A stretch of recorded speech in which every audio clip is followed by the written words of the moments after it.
Pada zaman dahulu, sejak bumi pertama kali terbentuk, flora dan fauna telah menjadi bagian yang tak terpisahkan dari kehidupan. Seiring waktu, tumbuhan dan hewan berkembang bersama, menciptakan ekosistem yang kaya dan seimbang.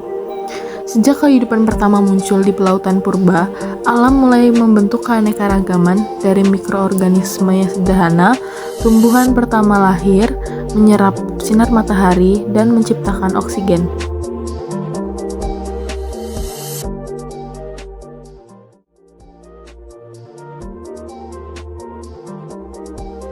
Seiring waktu, tumbuh-tumbuhan itu menjadi habitat bagi hewan-hewan yang mulai berevolusi. Flora dan fauna pun tumbuh bersama, saling mendukung dalam ekosistem yang terus berkembang. Inilah awal mula kehidupan yang kaya dan beragam, yang menjadi dasar dari kehidupan alam yang kita nikmati hari ini. Dari awal mula kehidupan yang sederhana hingga terbentuk ekosistem yang kompleks, kita pun dapat melihat keanekaragaman flora dan fauna di seluruh dunia. Setiap belahan bumi menyimpan kekayaan yang unik, membentuk pola kehidupan yang beragam.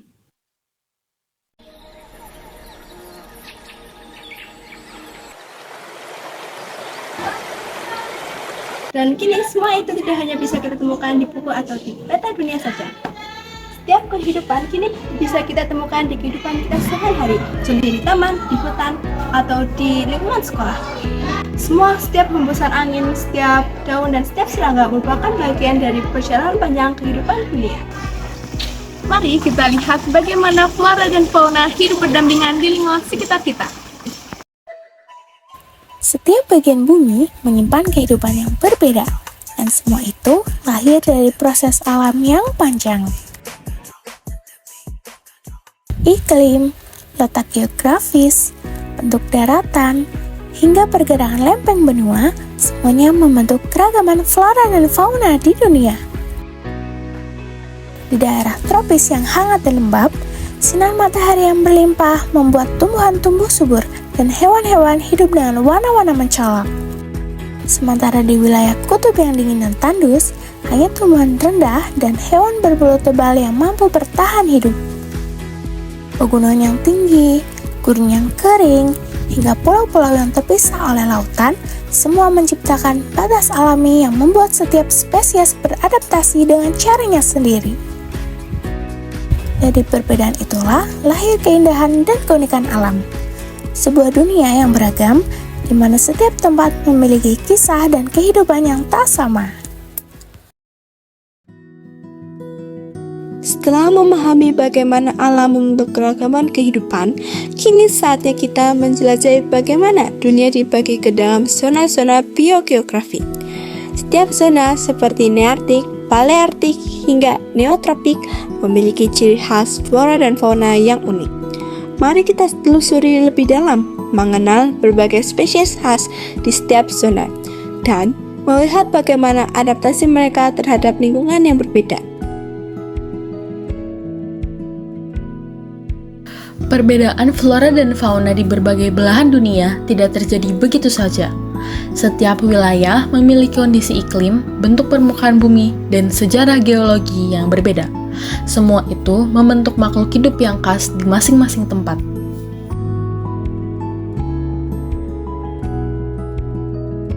Zona Neartik. Wilayah ini mencakup Amerika Utara dan sebagian Greenland. Iklimnya cenderung dingin di bagian utara dan sedang di bagian selatan. Flora yang tumbuh di sini didominasi oleh hutan konifer seperti hutan pinus dan cemara yang tahan terhadap suhu rendah. Faunanya pun beradaptasi dengan iklim dingin seperti beruang kutub, bison, dan rusa kutub yang memiliki bulu tebal dan lapisan lemak yang menahan dingin.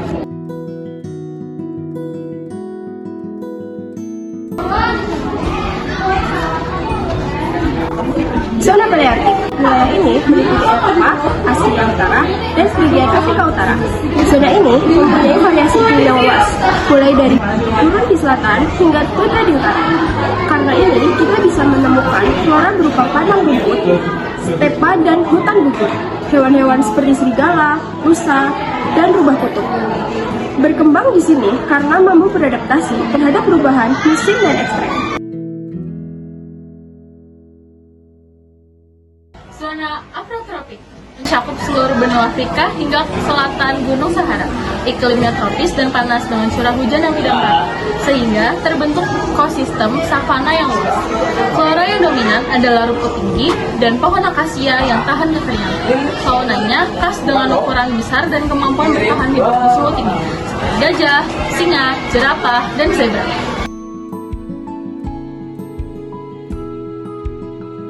Keempat, zona Australis. Zona ini meliputi Australia, Papua, dan pulau-pulau sekitarnya. Karena letaknya yang terpisah dari daratan lain, selama jutaan tahun, banyak spesies berevolusi secara unik dan endemik. Tumbuhan seperti eukaliptus dan akasia mendominasi, sedangkan hewan-hewan khas seperti kanguru, koala, dan platypus semuanya hasil adaptasi panjang terhadap lingkungan kering dan iklim sedang. Kelima, zona Oriental. Nah, disinilah tempat kita tinggal, wilayah Asia Selatan hingga Asia Tenggara, termasuk Indonesia. Kondisi iklim tropis dengan curah hujan tinggi membuat tanah yang subur dan hutan hujan lebat tumbuh hampir di seluruh wilayah. Flora di zona ini sangat beragam, seperti pohon jati, mahoni, anggrek, dan rotan. Sementara itu, fauna yang hidup di sini juga beraneka ragam, dari orang hutan, harimau Sumatera, badak Jawa, hingga burung merak. Inilah zona di mana kita bisa melihat langsung kekayaan alam di sekitar kita, mulai dari pepohonan rindang di lingkungan sekolah, hingga berbagai hewan kecil yang menjadi bagian dari ekosistem tropis yang menakjubkan. Namun, keunikannya tidak berhenti di situ saja. Secara biografis, Indonesia terbagi oleh dua garis penting, seperti garis Wallace dan garis Weber. Garis Wallace memisahkan fauna bertipe Asia di sebelah barat, seperti Sumatera, Jawa, dan Kalimantan, dengan fauna bertipe Australia di sebelah timur, seperti Papua dan sekitarnya. Sedangkan garis Weber berada di antara keduanya, menandai daerah peralihan di mana flora dan fauna Asia dan Australia saling bertemu dan beradaptasi. Wilayah Indonesia Timur, tipe Australia. Wilayah ini jenis flora dan faunanya memiliki banyak kemiripan dengan Australia, seperti burung eukaliptus, burung cendrawasih, kaswari, walabi, dan kamar pohon. Kawasan ini kaya akan spesies burung berwarna indah dan tumbuhan tropis yang menakjubkan, mencerminkan pengaruh kuat dari benua Australia. Wilayah Indonesia Tengah, tipe peralihan atau Wales. Mencakup Pulau Sulawesi, Nusa Tenggara, dan Maluku. Disinilah wilayah pertemuan antara tipe Asia dan Australia. Flora dan faunanya memiliki karakteristik unik, seperti burung meleo dari Sulawesi, anoa, babi rusa, dan komodo dari Nusa Tenggara Timur.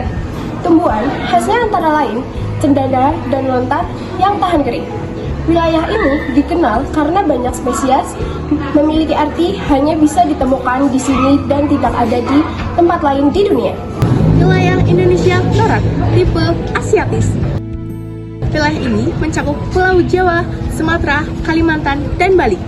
Flora di sini mirip dengan Asia daratan, dengan pohon-pohon besar seperti jati, mahoni, dan meranti. Faunanya pun bertipe Asiatis, seperti gajah Sumatera, harimau, badak Jawa, tapir, dan orang hutan Kalimantan. Ciri khasnya adalah banyak hewan mamalia besar dan tumbuhan tropis yang rimbun. Setelah kita mengenal betapa luasnya keanekaragaman flora dan fauna di Indonesia, kini saatnya kita melihatnya lebih dekat. Bukan hanya dari peta atau buku, tapi langsung di tempat di mana mereka hidup dan dilindungi. Di berbagai daerah Indonesia, terdapat penangkaran dan kawasan konservasi yang menjadi rumah bagi satwa dan tumbuhan endemik kita. Mulai dari Taman Nasional Waikambas di Lampung yang melindungi gajah Sumatera, hingga Taman Nasional Ujung Kulon yang menjadi habitat terakhir badak Jawa.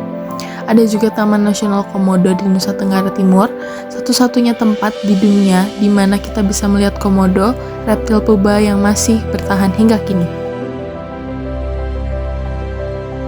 Di wilayah timur, Taman Nasional Lawrence di Papua menjadi surga bagi berbagai jenis burung endemik, seperti cendrawasih, simbol keindahan alam Nusantara. Sementara di Sulawesi, ada Taman Nasional Boganinane Wartabone, tempat hidup anoa dan burung maleo spesies langka yang hanya ada di sana. Dan sekarang kita akan melihat langsung bagaimana keanekaragaman itu dijaga. Di tempat ini, salah satu penangkaran yang menjadi bukti bahwa kekayaan alam Indonesia bukan hanya untuk dilihat, tapi juga untuk dilestarikan. Keberadaan penangkaran bukan sekedar tempat wisata atau sarana penelitian. Lebih dari itu, penangkaran menjadi tempat perlindungan terakhir bagi flora dan fauna yang mulai kehilangan rumahnya. Kerusakan habitat akibat penebangan liar, alih fungsi lahan, dan polusi membuat banyak spesies kehilangan tempat hidup alaminya. Beberapa di antaranya bahkan nyaris punah dan hanya bisa bertahan karena ada manusia yang berusaha menjaga. Sayangnya, masih banyak orang yang belum menyadari betapa pentingnya membuang sampah. Perburuan liar, perdagangan satwa langka, hingga penebangan hutan sembarangan terus terjadi demi keuntungan sesaat. Setiap hewan yang diburu, setiap pohon yang ditebang tanpa tanggung jawab adalah langkah kecil yang perlahan menghapus warna kehidupan dari bumi ini. Begitu banyak keindahan dan misteri alam yang tersembunyi. Namun, sebenarnya kita tidak perlu pergi jauh untuk melihat keanekaragaman itu. Karena sesungguhnya kehidupan yang beragam itu juga ada di sekitar kita, di taman, di pepohonan sekolah, bahkan di setiap sudut halaman yang mungkin sering kita lewati tanpa sadar. Dan sekarang kita akan menelusuri dan mencari tahu apa saja flora dan fauna yang hidup di sekitar kita, tepat di sini di SMA Negeri 2 Cilacap. Pertama, kita menemukan fauna kupu-kupu yang hinggap di flora Pucuk Merah. Kupu-kupu adalah serangga bersayap indah yang hidup di siang hari. Ia memiliki belalai untuk menghisap nektar dan mengalami metamorfosis sempurna dari telur hingga menjadi dewasa. Kadal adalah hewan bersisik yang berjalan merayap dan berdarah dingin. Ia bisa memutuskan ekornya saat terancam dan bernafas dengan paru-paru. Semut adalah serangga kecil yang hidup berkoloni. Tubuhnya terbagi 3 bagian dan memiliki 6 kaki serta 2 antena untuk berkomunikasi. Bunglon adalah reptil yang dapat mengubah warna kulitnya untuk menyamar. Matanya bisa bergerak kedua arah berbeda, dan lidahnya panjang untuk menangkap serangga.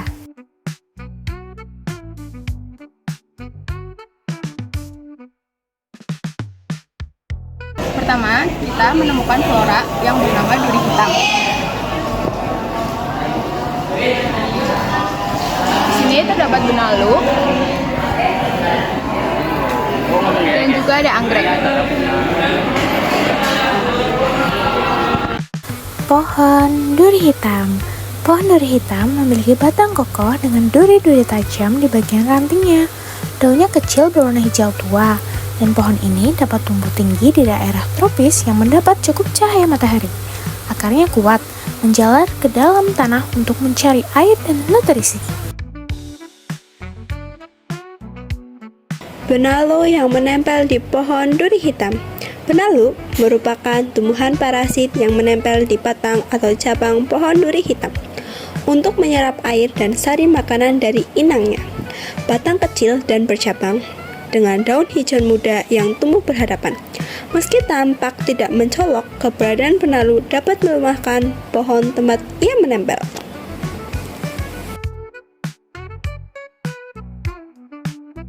Anggrek merupakan tumbuhan epifit yang hidup menempel pada pohon lain tanpa merugikannya. Batangnya pendek dengan daun tebal dan licin, sementara akarnya dilapisi filamen untuk menyerap air dari udara. Bunganya indah, berwarna-warni, dan sering dijadikan tanaman hias karena bentuknya unik.